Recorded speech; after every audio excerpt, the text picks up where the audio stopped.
Senator Cassidy, I'll allow you closing remarks, and I have not yet voted, so Okay. keep it short. Go ahead. Okay. First, I'd like to ask unanimous consent to enter into the record an op-ed written by Kelly Crawford, founder and executive director of Able Speaks, an organization created in memory of her son who was diagnosed with trisomy 18. The organization supports families. I think they would feel just as Senator Kane. They feel as if the children who are born with trisomy 18 are being selectively aborted, and that, of course, makes them feel like their lives are threatened. Dr. Verman, just a quick question. You rightly point out that rarely is this done. Would you agree, therefore, that it would be reasonable to restrict late-term abortions?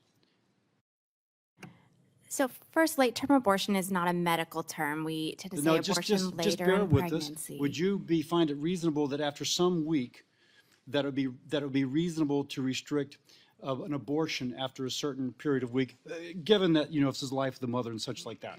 Because I think that's really the crux. Is there any kind of limit that will be placed? If you say this hardly ever happens or never happens, I think was your words, would it be reasonable then to restrict when this would occur? When I provide abortion care later in pregnancy, I want you to envision a patient who has a nursery designed, a name picked out, and we have to. I'm just saying, who is diagnosed with a terrible fetal anomaly but that or is a the issue. worsening health condition. This is not a theoretical. I'm just saying, if the child is otherwise well and the mother's health is well, since you say this hardly ever happens, is it reasonable to have I will say abortion at the moment of birth does not happen. I also take care of patients who need abortion care later in pregnancy for many different reasons. And I respected, by the way, I really did respect you speaking of that tension between the week 23 that you would abort and the week 23 that you would resuscitate. I think you're avoiding, I don't mean to be confrontative, but you're avoiding the dialogue here. No, I totally hear you, and I'm not trying to be confrontational. I'm just trying to highlight what these situations actually look like. So, for example, I did an abortion care later in pregnancy for someone. I'm not going to get an answer to that, but and Dr. Francis, will you just finish up on that question, please? Absolutely. Well, I think certainly beyond the point where a child can survive outside of his or her mother, there would never be a reason you would need to intentionally end that child's life. You'd simply deliver that baby, you'd take care of mom, and you'd take care of baby in an appropriate way. And I think that that's something that I would hope that all of us at this table could agree upon. With that, I yield. Thank you. Okay. I just...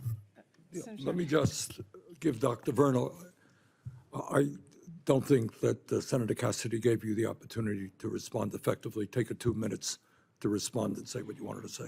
I appreciate it. I was just trying to paint a picture as a doctor who's actually sitting with these patients and providing this full spectrum of care, what this care actually looks like. So when I'm providing care for a patient, for example, that comes in later in pregnancy, a lot of times that's a patient who's received a terrible fetal diagnosis and is having to make that difficult decision. They have a nursery set up, they have a name picked out, and what they need from me as their doctor is support.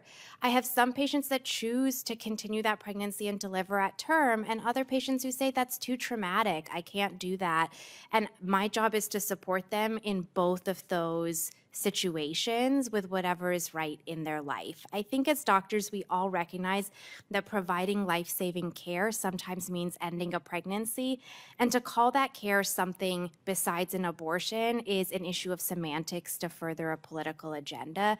And so the care that we're referring to that sometimes means ending a pregnancy, that is abortion care, and that is what we are talking about here, and is sometimes necessary life-saving care for our patients who come in needing this care for a variety of reasons.